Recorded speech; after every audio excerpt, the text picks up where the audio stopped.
আপনার নাম কি বললেন? প্রণব বিশ্বাস কারণ। প্রণব বিশ্বাস কেন? আপনার বাড়ি কোথায়? বোয়ালখালী থানার অন্তর্গত ইমামুল্লাহ চর 7 নম্বর ওয়ার্ড। আপনার ঋত্বিক দেবতাকে? শ্যামল চক্রবর্তী। শ্যামল চক্রবর্তী। আর আপনার আপনি কবে দীক্ষা নিলেন? 91-এ। 91-এ। আপনাকে চিরাং তো 91 হলে আমাকে দেখার কথা। দেখছি সব চলে গেছে।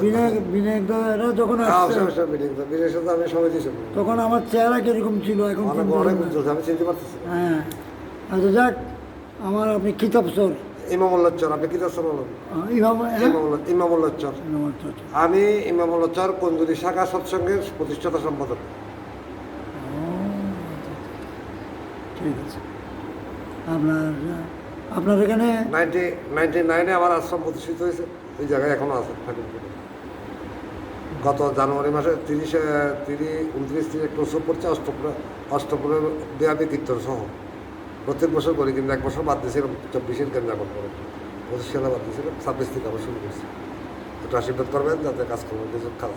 তবে দাদা সবাইকে নিয়ে থাকেন চট্টগ্রাম বলে যেই বলেন, মানুষ একটার যদি গুণ যদি মনে করেন 90টা যদি খারাপ হয়, 100টার মধ্যে যদি 99টা যদি তার যদি বেগুন থাকে, ঠাকুর বলছে তার প্রত্যেকের স্ব বৈশিষ্ট্য অনুযায়ী একটা গুণ যা আছে সেটার পরিমাণ তোমার কাছে অভাব আছে।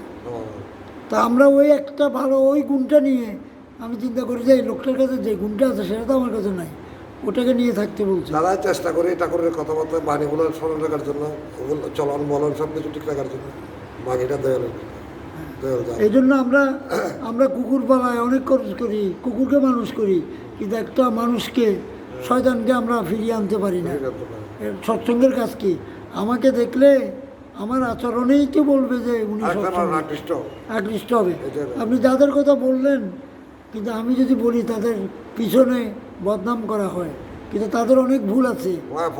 আবার তাদের কিছু কিছু কর্মক্ষেত্রে গুণও আছে, গুণই আছে, কিন্তু কর্মক্ষেত্রে তাদের আচরণে এখন দুঃখ পায়। আপনার হীরালাল কায়পতির কথা মনে আছে? হ্যাঁ হ্যাঁ হ্যাঁ, অবশ্যই মারা গেছে চক্রবর্তী। হ্যাঁ, এরকম ঋত্বিকের নাম বলে সিনিয়র পার্সন প্রমোদ চক্রবর্তী, চক্রবর্তী, অনেকের নাম বলতে পারবো, সবার সাথে মোটামুটি 1 বছর। আমি বলি বিপুল মিত্র উনি আছেন, উনি উৎসবও গেছিল আমাদের। প্রত্যেকের গুণ আছে।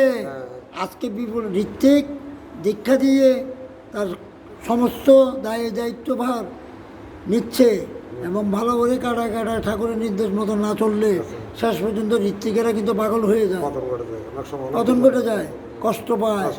ঠাকুর কিন্তু অভিশাপ কাউকে দেয় না, কিন্তু আপনি কি আপনার কর্ম বলে, আপনি কর্ম বলে হচ্ছে। আমি বুঝাতে পারি কিনা জানি না, যেমন আমি আপনাকে বুঝাতে পারছি কিনা জানি না, এই আর কি। না হলে আপনার একটা জিনিস মনে রাখবেন, আমি বলি একটা জিনিস আমি বলি যে আমি যেটা বলতে পারবো না, যেটা আমি করি না, সেটা আমি স্টেজে গিয়ে কেন বলবো? যেটা আমার আচরণে নাই, আমি আপনাকে শিক্ষা দেবো। শ্রী শ্রী ঠাকুর অনুকূলচন্দ্র সাংসারিক হয়ে উনি গৃহ হয়ে উনি দেখাইছেন, উনি করেন, যেটা করেন ওটাই বলেন, উনি সন্ন্যাসী, উনি গৃহ সন্ন্যাসী।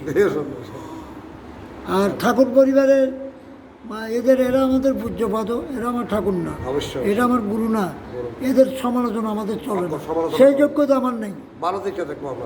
আপনি মৃদুল চক্রবর্তী আজকে দুনিয়াতে নাই, আমাকেও দিতে হবে, ডাক দিচ্ছে আমাকেও দিতে হবে। তাহলে তাদের যে গুণগুলো আছে, বিপুলদার যে গুণগুলো আছে, ননী গোপাল পাবনা থেকে যায়, তাদের এগুলো তো ভবিষ্যতে, এগুলো তো কেউ চিরস্থায়ী না। আজকে রুবেল কী ছিল, সংগঠন করতে কী ছিল, কিন্তু আমাদের দুঃখ হয় কেন তাদের মধ্যে বৈষম্য থাকবে। আজকে আমাকে দলঘাটের, আপনি নাকান গোপাল করতেন, আপনার দলঘাটের আপনার ইয়েতে প্রফেসর আপনার যে এখন আমেরিকা থাকে বিশ্বনাথ, হ্যাঁ, সে আমার ক্লাসমেট, সে বলছে মিনাল সুধীরবাবু খুব অধ্যক্ষ মানুষ, প্রফেসর মানুষ, উনি সম্মানী ব্যক্তি, এখনও অনেক জায়গায় গেলে কোর্টে উপজেলায় গেলে ওরা চেয়ার সারি দেয়। কে? নির্বাহী কর্মকর্তা কি ওনার অনেক ছাত্র, উনি চিটাং কলেজের, আমাকে বলে যে উনি সম্মানী ব্যক্তি। এই যে বলবে কেন? আমরা সুধীরবাবুর হয়তো এক গুণ নাই, যেগুলো আছে যেগুলো আমি ওর কণা পরিমাণ আপনার এগুলো মূল্যায়ন করতে পারবো নাকি? কিন্তু আমাদের মধ্যে মান্য না, নিজের ঘরে ঠিক নাই। আমার ঘরে আমার ছেলে আমাকে মানে না, আর আপনাকে বিচার দিচ্ছি, আপনার ছেলের বিচার চাচ্ছি আমি। এটা হয় দাদা? আমার এখন অসুস্থ মানুষ এগুলো বেশি বললে একটু হয়ে না, আপনারা ইতিহাস জানেন, আপনি বলতে পারবেন, অনেক বললে সারাদিনই বলতে পারেন। সবাইকে চিনতেছেন, জানতেছেন, বুঝতেছেন সৎসঙ্গ ওই সময় কিরকম ছিল। আপনি দেখেন, আমি কতগুলো মানুষের নাম বলছি আপনার, এগুলো বললে ইতিহাস।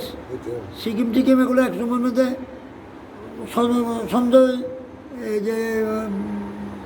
যে চেয়ারম্যান ছিল বঞ্জ, তাকে গুলি করছে তখন আমি মেডিকেলে দেখতে গেছি। হ্যাঁ, অশোক বঞ্জ। আপনি কালসেন্টার বাড়িতে আমি গেলাম, সেই কালসেন্টার বাড়ি আগের মতন আছে। আগে দলঘাট থেকে হেঁটে যেত করার জন্য। করণডাঙ্গা পাহাড়ের আপনার দুর্গাপূজা কেউ দেখছে? এগুলো ইতিহাস জানে। বোয়ালখালী হচ্ছে একটা হিন্দুস্তান, কিন্তু নোয়াখালীর মতন সেরকম ডেভেলপ নাই। যেহেতু সরকার আওয়ামী লীগ বলেন, যাই বলেন, ওটা ওখানে যারা আছে আগেরকার যারা হিন্দুরা ছিল, ওখানে তাদের কাছারি করে বসার মতন আপনার স্কোপ ছিল না। ওই যারা সিনিয়র পার্সন, ওদের আসলে এলিট পার্সন যারা ছিল, ওদের অস্তিত্ব নেই। অস্তিত্ব নেই, কিন্তু একসময় এটা ঐতিহ্যবাহী গ্রাম। ঐতিহ্যবাহী গ্রাম, গুষ্টি বলেন, দলঘাট বলেন, যত ভালো ভালো কোয়ালিটির মানুষ, এটা বলে লাভ নেই। যাক, আপনার সাথে আমি চলে যাবো, আমার টাইম হচ্ছে। জয় গুরু দাদা, আসবেন। আজকে চলে যাবে? হ্যাঁ, চলে যাবো, এখনই চলে যাবো। এখন গাড়ি করে আপনার? আমার গাড়ি হচ্ছে 4:30। 4:30 করতে গেছে আপনি? আমার পাবনা এক্সপ্রেস টার্মিনাল থেকে। ও আচ্ছা, পাবনা থেকে, ঠিক আছে। আমার গাড়ি হচ্ছে 5:30টায় কক্সবাজারের গাড়ি। Sleeping coach? আমি কক্সবাজার।